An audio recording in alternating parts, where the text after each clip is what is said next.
थोड़ा सा मैं आपको लास्ट क्लास का रिवीजन दूंगी और फिर मैं आपसे आगे कनेक्ट करूंगी।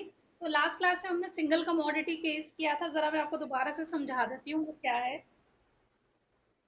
आपको क्वेश्चन में यूनिट्स दिए हुए थे 1 2 3 4 5 6। आपको क्वेश्चन के अंदर प्राइस दिया हुआ था,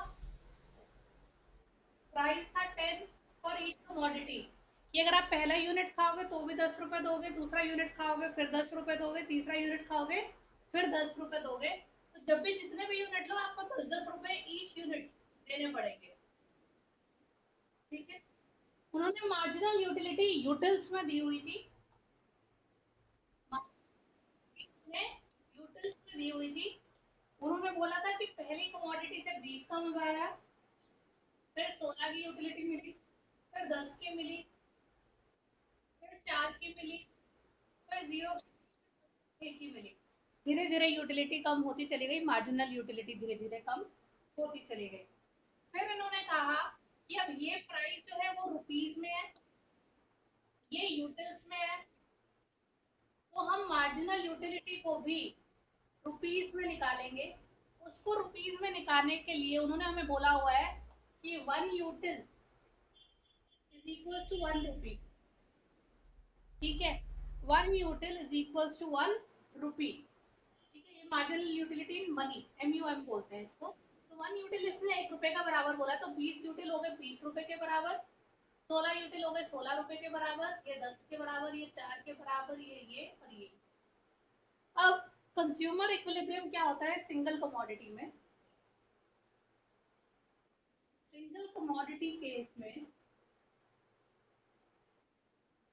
कंज्यूमर इक्विलिब्रियम तब होता है जब price of X commodity is equal to marginal utility of that commodity. तो कौन से नंबर पे प्राइस और एमयू सेम है? प्राइस और एमयू सेम है आपका थर्ड यूनिट पे। ठीक है, तो थर्ड यूनिट पे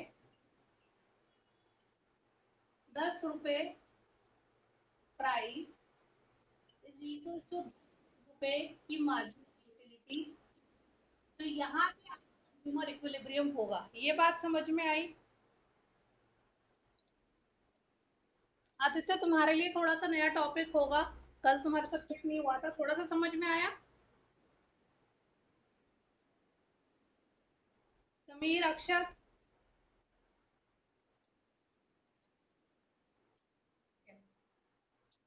मोटी मोटी ये बात समझो।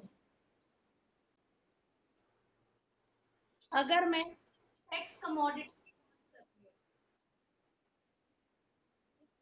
कमोडिटी एक्स की बात कर रही हूँ, वहां पे कंज्यूमर इक्विलिब्रियम में क्या होता है? कंज्यूमर इक्विलिब्रियम में अगर मैं लिखूं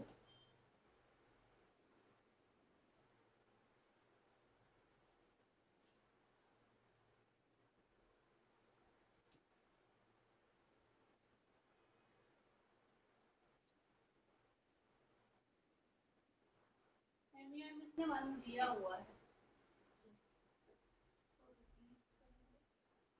एमयूएम इन्होंने दिया हुआ है 1 util is equals to 1 rupee. Now ये कहते हैं कि एक्स कमोडिटी का कंज्यूमर इक्विलिब्रियम होता है जब एमयू ऑफ एक्स है 10 upon price of X is equals to MUM हो। एमयूएम आपको दे रखा है 1, 1 util is equals to 1 rupee. ठीक है, तो ये कहते हैं कि कंज्यूमर इक्विलिब्रियम दो लेवल पे आप देख सकते हो। सबसे पहले वो लेवल जहाँ पे P X M U X के बराबर हो, price in rupees, marginal in utility.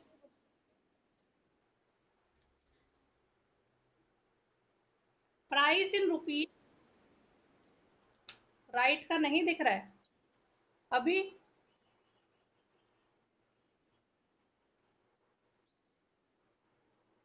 ठीक है, तो ये कहते हैं कि जब कंज्यूमर इक्विलिब्रियम होता है तो एम यू एक्स है यहाँ पे, ये अपॉन में पी एक्स दैट इज ये is equals to M U M. 10 upon 10 के 1 आ जाएगा और ये 1 के बराबर है। इन्होंने क्वेश्चन में ऑलरेडी दिया हुआ था कि मार्जिनल यूटिलिटी मनी है 1 रुपी के बराबर, तो मतलब 1 यूटिल जो है वो 1 रुपी के बराबर है, इन्होंने ये बताया हुआ था। तो इसके अंदर हमारा MUM है 1 रुपी। तो जब आपका MUX आप अपॉन PX MUM के बराबर होता है तो आप कंज्यूमर इक्विलिब्रियम में होते हो। इतनी बात समझ में आई? इतनी बात समझ में आई? ठीक है। सिमिलरली कमोडिटी वाई, अब हम डबल कमोडिटी पे आ गए, 2 कमोडिटी का स्टार्ट कर रहे हैं।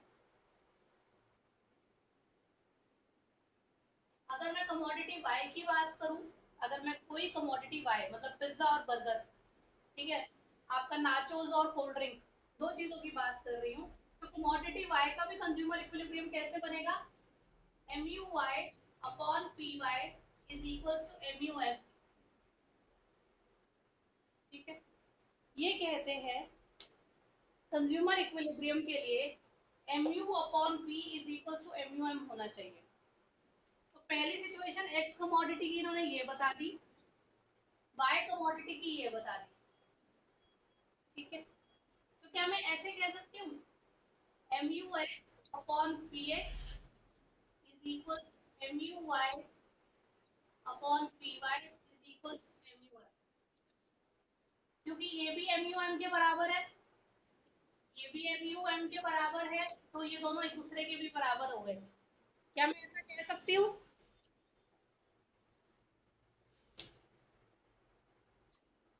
क्या मैं ऐसा कह सकती हूँ? ठीक है, तो MUX upon PX is equal to MUY upon PY, जिसको फर्दर हम चेंज कर सकते हैं MUX upon MUY, PX upon PY। ठीक है, तो ये आपकी नई इक्वेशन बनती है डबल कमोडिटी के अंदर। डबल कमोडिटी में क्या होगा?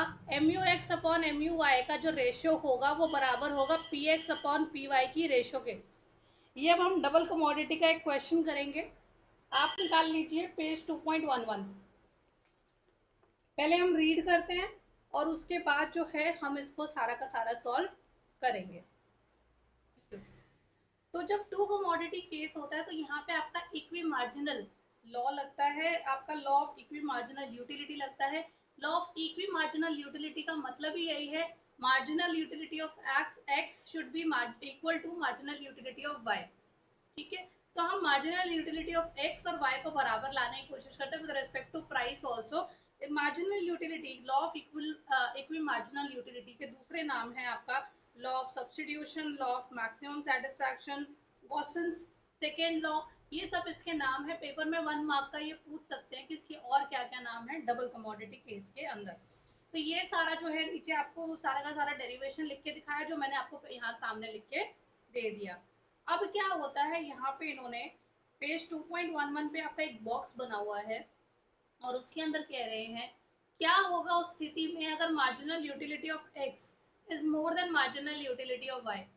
ठीक है, या उससे कम हुआ या उससे ज्यादा हुआ तो क्या क्या होगा? हमें हमेशा MUX upon PX, why it should always be equal to MUY upon PY। ऐसा क्यों होता है? क्यों हमें दोनों कमोडिटीज की मार्जिनल यूटिलिटी अपॉन प्राइस जो होती है वो हमें सेम चाहिए होती है, उसकी रेशियो सेम चाहिए होती है, ऐसा क्यों होता है? तो अगर मैं कहूँ कि मुझे मार्जिनल यूटिलिटी एक्स की ज्यादा मिल रही है as compared to marginal utility of Y, तो मैं क्या ज्यादा कंज्यूम करूंगी? आवाज कट रही है, मैं कह रही हूँ एक सेकेंड रुको।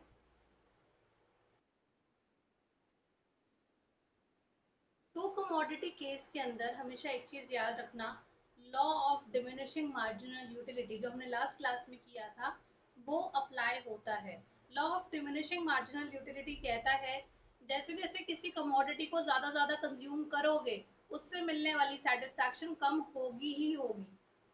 ठीक है, एक रैशनल कंज्यूमर अगर ज्यादा से ज्यादा कमोडिटी किसी भी चीज की ले रहा है उससे मिलने वाली सेटिस्फैक्शन कम होगी ही होगी। अब हम उसके बारे में देखते हैं कि अगर एक की चीज बढ़ जाती है दूसरा कम हो जाता है तो उसका क्या इफेक्ट पड़ेगा। यहाँ तक समझ में आया?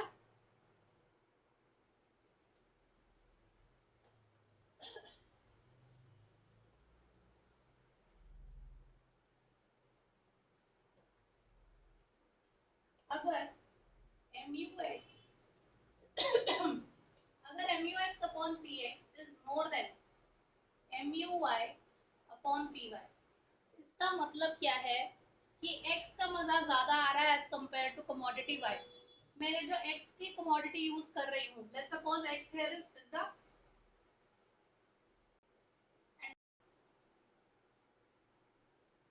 कहाँ तक समझ में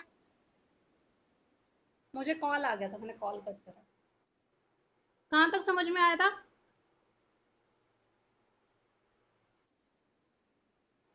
ठीक है। तो ना ही MUX ज्यादा चाहिए ना ही MUX कम चाहिए, हमें बराबर की सेटिस्फेक्शन चाहिए दोनों से। ठीक है। अब हमारा नेक्स्ट एक क्वेश्चन करवा रही हूँ, ये पेपर में आने वाला है क्वेश्चन। ये क्वेश्चन देखो, ये इंपॉर्टेंट है। इस क्वेश्चन को आदित्य, आदित्य आपको क्वेश्चन दिया हुआ है। क्वेश्चन के अंदर उन्होंने कॉम्बिनेशंस दी हुए। सबसे पहले ये बताया है कि हमारी जेब में कितने रुपए हैं, कंज्यूमर की जेब में 5 रुपए। Y denotes income, total money we have, total income we have to spend is 5 rupees। ठीक है, 5 रुपए है। और जो प्राइस है, X का भी 1 रुपी है और Y का भी 1 रुपी है। ठीक है, तो चाहे X कमोडिटी खरीदो चाहे Y कमोडिटी खरीदो, 1-1 रुपया लगेगा पर कमोडिटी। ठीक है। अब इन्होंने यूनिट्स बताए हुए हैं कि आप कितने यूनिट्स खरीद सकते हो, 1 2 3 4 5, क्योंकि 5 रुपए है और 1 रुपए की एक चीज है। ठीक है, तो या तो आप X खरीद लोगे या Y खरीद लोगे मैक्सिमम। या तो आप 5 रुपए का पूरा X खरीद सकते हो या 5 रुपए का पूरा Y कमोडिटी खरीद सकते हो या कॉम्बिनेशन खरीद सकते हो। तो बताओ बेस्ट कॉम्बिनेशन कौन सा होगा। तो इन्होंने X का जो है MUX दिया हुआ है, यहाँ इन्होंने MUY दिया हुआ है 20 14 12 7 5 16 12 8 5 3। अब हम देखेंगे कि कंज्यूमर इक्विलिब्रियम कहाँ होगा। हमारे पास सबसे हमें ये देखना है कि कहाँ पे MUX और MUY बराबर हो रहे हैं। कहाँ कहाँ पे MUX और MUY बराबर हो रहे हैं। दोनों में कॉमन नंबर कौन कौन से हैं, इसमें और इसमें कॉमन नंबर कौन कौन से हैं बताओ। MUX में और MUY में कॉमन नंबर कौन कौन से हैं।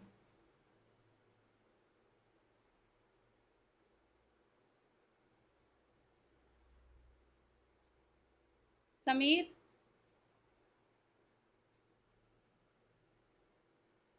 MUX में और MUY में 2 नंबर कॉमन है, 12 और 12, 5 और 5।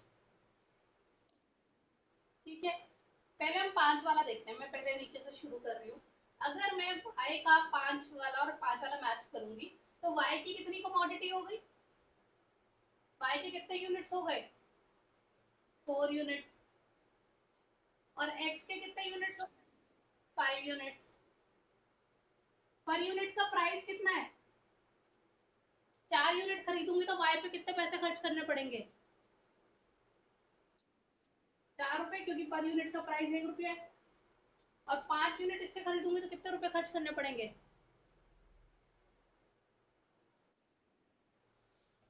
टोटल मेरा कितना खर्चा हो जाएगा, क्या मेरे पास 9 रुपए हैं, तो मेरे को यहाँ सेटिस्फेक्शन नहीं मिलेगी, मुझे ये कॉम्बिनेशन नहीं लेना। तो मेरा ये 5-5 वाला कॉम्बिनेशन तो कट गया। अब मैं 12 वाला कॉम्बिनेशन देखती हूँ। 12 वाले कॉम्बिनेशन में मेरे y के हो जाएंगे 2 यूनिट्स और x के हो जाएंगे 3rd यूनिट। 2 यूनिट के लगेंगे मेरे 2 रुपए और 3 यूनिट के लगेंगे 3 रुपीज। टोटल मेरा खर्चा होगा 5 रुपए। क्या ये मेरी जेब के हिसाब से ठीक है।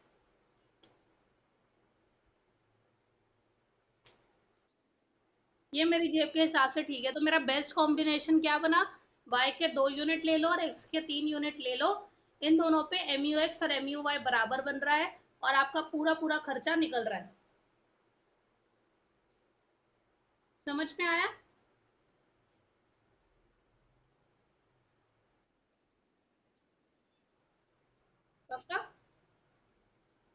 आपको पेपर में ये क्वेश्चन आएगी, ये क्वेश्चन आएगा जहाँ पे आपको यूनिट दे रखा होगा, प्राइस दे रखा होगा, सेम इस तरह का एक क्वेश्चन आएगा कि आपकी जेब में टोटल पैसे इतने हैं, इसका दाम इतना है, दूसरे प्रोडक्ट का दाम इतना है, उससे मिलने वाली MUX और MUI इतनी है, बताओ कौन से वाला कॉम्बिनेशन लोगे, जिसके अंदर आपको 2 मैचिंग कॉम्बिनेशन मिलेंगे।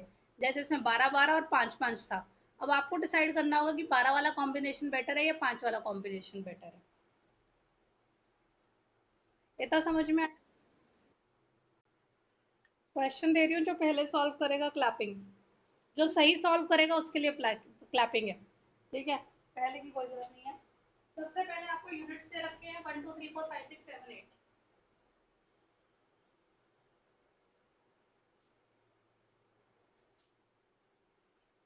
ठीक है? आपको मार्जिनल यूटिलिटी ऑफ एक्स और marginal utility of why they रखी है, MUX MUI, MUX MUI दे रखा है 11 10 9 8 7 6 5 4,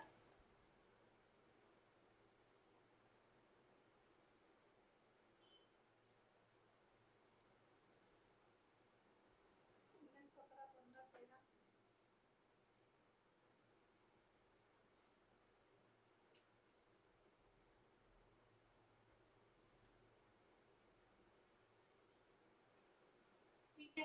अब आपको दे रखा है कि दोनों का प्राइस जो है, प्राइस एक्स का भी 1 रुपी है, वाई का भी 1 रुपी है,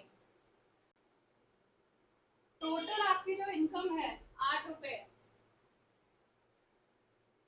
बेस्ट कॉम्बिनेशन बताओ कि कहाँ बनेगा? तो कमोडिटी केस,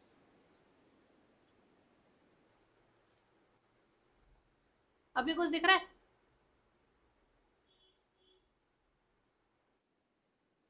हाँ, MUX है 11 10 9 8 7 6 5 4, MUI है 19 17 15 13 12 10 8 6।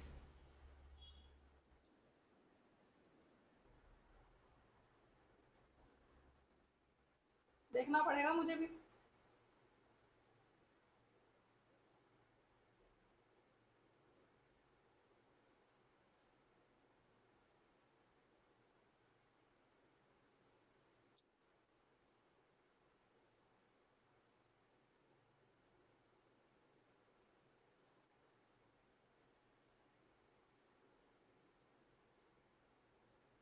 नाइन और 15 क्या बोल रहे हो?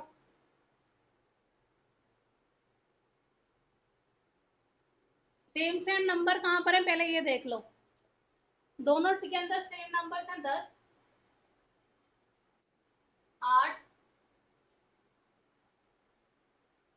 6। अब इसमें से देखो बेस्ट कॉम्बिनेशन कौन सा बन रहा है।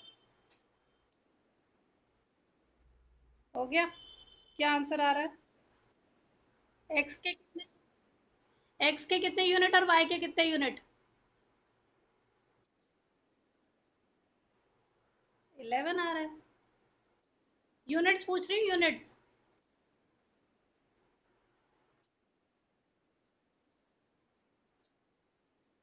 हाँ, सबसे पहले हम 10 वाला कॉम्बो देखते हैं, या मैं चलो नीचे से शुरू करती हूँ, 6 वाला कॉम्बो देखती हूँ। 6 वाले कॉम्बो के लिए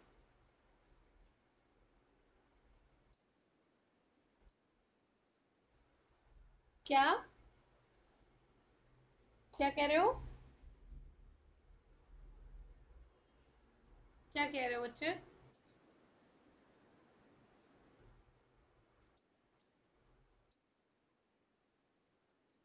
अच्छा,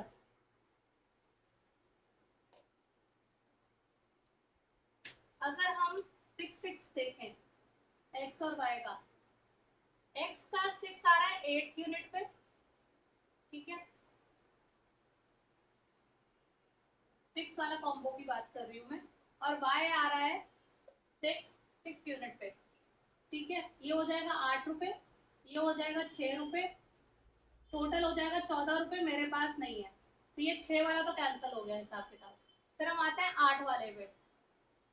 8 वाले में एक्स की कमोडिटीज है 4, वाई की कमोडिटी है 7, 4 रुपए, 7 रुपए, 11 रुपए मेरे पास नहीं है, ये कॉम्बिनेशन भी हट गया। 10 वाले कॉम्बिनेशन के अंदर एक्स की कमोडिटी है, एक्स की कमोडिटी है 2 यूनिट, वाई की कमोडिटी है 6 यूनिट, दैट इज 2 रुपए, 6 रुपए, 8 रुपए, हाँ मेरे पास है। तो आपका ये कमोडिटी हो गया जिसके अंदर एक्स की 2 यूनिट्स हो जाएंगे और वाई के 6 यूनिट्स हो जाएंगे। आप ऐसे लिखोगे, this is your answer. Here marginal utility of x is equals to marginal utility of y.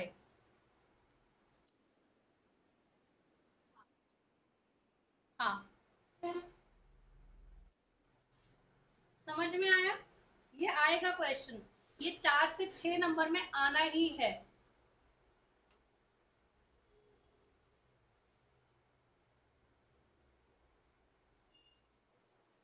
अक्षत,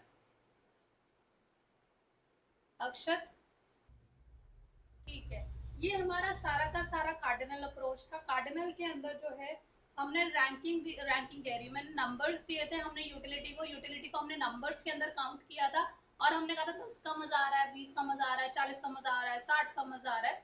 हम इसकी बात कर रहे थे, हम सेटिस्फैक्शन को, यूटिलिटी को, यूटिल्स को नंबर्स देके बात कर रहे थे। बट इसकी सबसे बड़ी लिमिटेशन इस कॉन्सेप्ट की है कि satisfaction is a feeling. It can be expressed qualitatively but not quantitatively.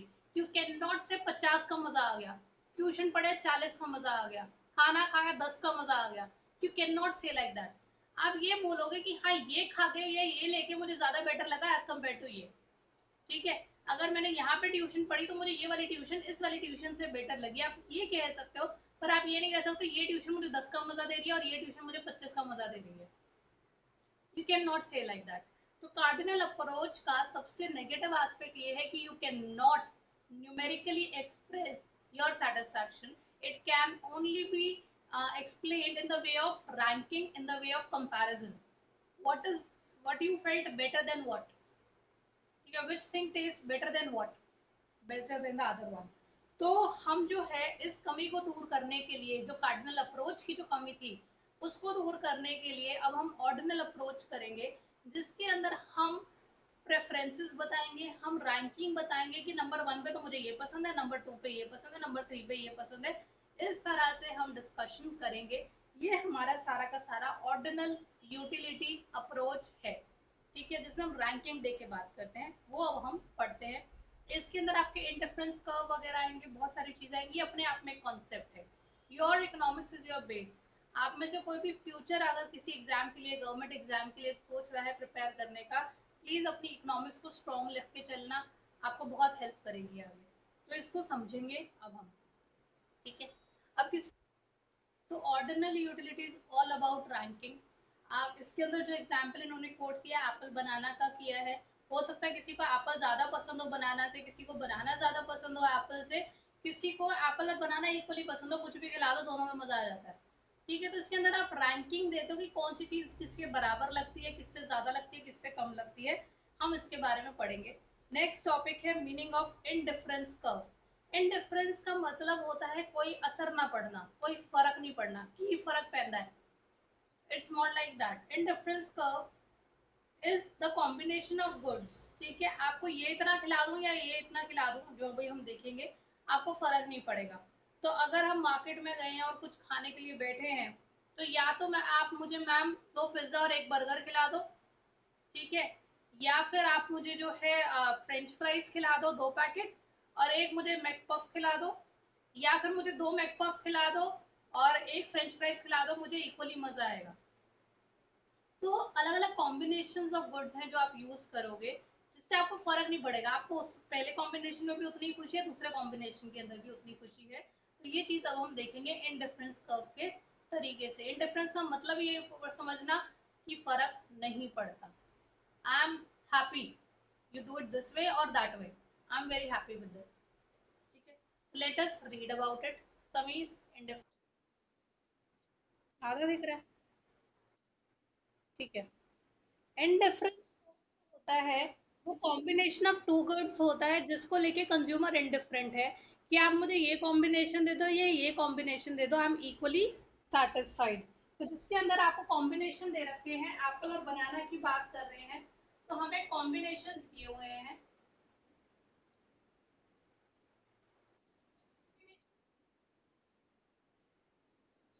Q S T, आप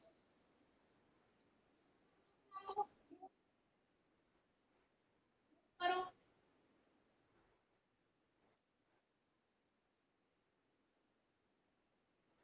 म्यूट कर लो।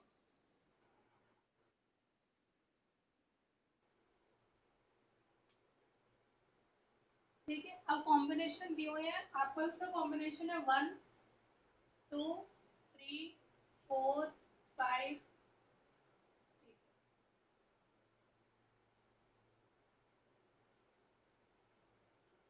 और बनाना का कॉम्बिनेशन है 15 10 6 3 1। अब ये कॉम्बिनेशन क्या कहता है कि या तो मुझे एक एप्पल दे दो, 15 बनाना दे दो, मैं खुश हूँ। या अगर आपको लगता है कि बनाना कम करने हैं, तो आप मुझे एप्पल दे दो, बढ़ा दो। तो आप मुझे जो है एक एप्पल और दे दो, 2 एप्पल दे दो और 5 बनाना कम कर दो, तो भी मैं ठीक हूँ। तो मैं, या तो आप मुझे एक एप्पल 15 बनाना दे दो, या 2 एप्पल 10 बनाना दे दो, 3 एप्पल 6 बनाना दे दो, 4 एप्पल 3 बनाना दे दो, 5 एप्पल और 1 बनाना दे दो। ये सारे कॉम्बिनेशन मुझे खुश रखते हैं। I am very satisfied with it. इतनी बात समझ में आई? इसका ग्राफिकल रिप्रेजेंटेशन क्या बनेगा? इसका ग्राफिकल रिप्रेजेंटेशन हम बनाएंगे। ठीक है, तो यहाँ पे मैं एप्पल्स लिखती हूँ, यहाँ बनाना लिखती हूँ। ठीक है,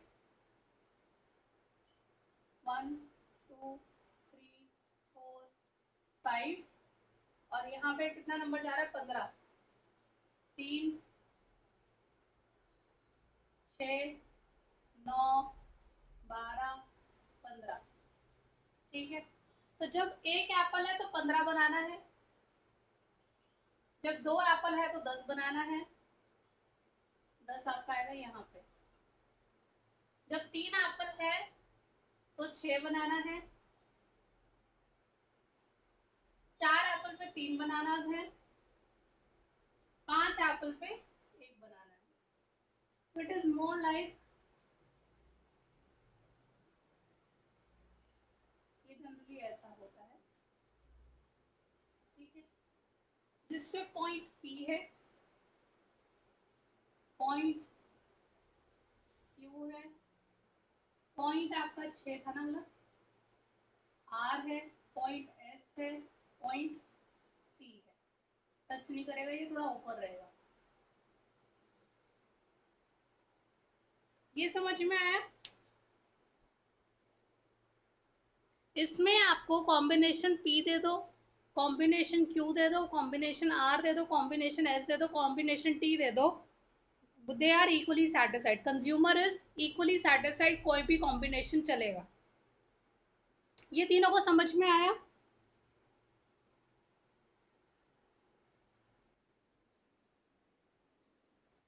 ग्राफ कांस्टेंट नहीं है, सेटिस्फैक्शन इक्वल दे रहा है।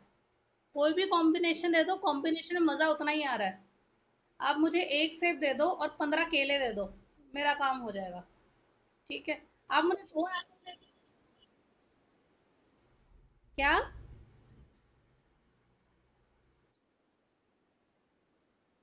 नहीं, बनाना और एप्पल दोनों की। देखो ना, यहाँ पे एप्पल है, यहाँ बनाना है। जब मैं 15 एप्पल, 15 बनाना लूंगी, तो मेरे एप्पल हो जाएंगे 1।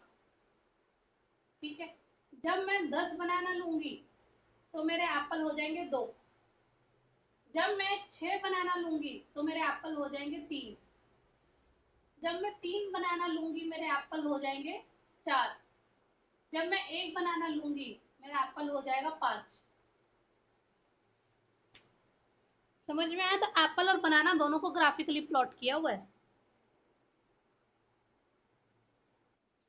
समझ आई बात?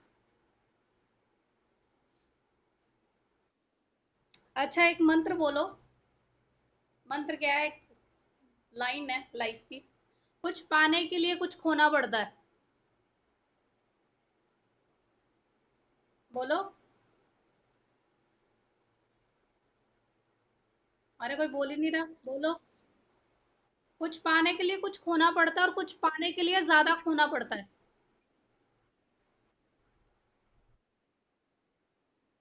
और कुछ पाने के लिए ज्यादा खोना पड़ता है। अब इसको क्या मतलब है, इस बात को समझो। मेरे को जब एक एप्पल मिल रहा था तो मुझे बनाना कितने मिल रहे थे?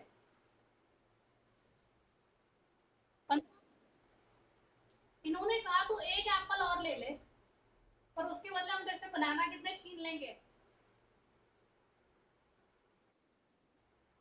5 छीन लेंगे। ठीक है। मैंने कहा ठीक है ले लो। ठीक है।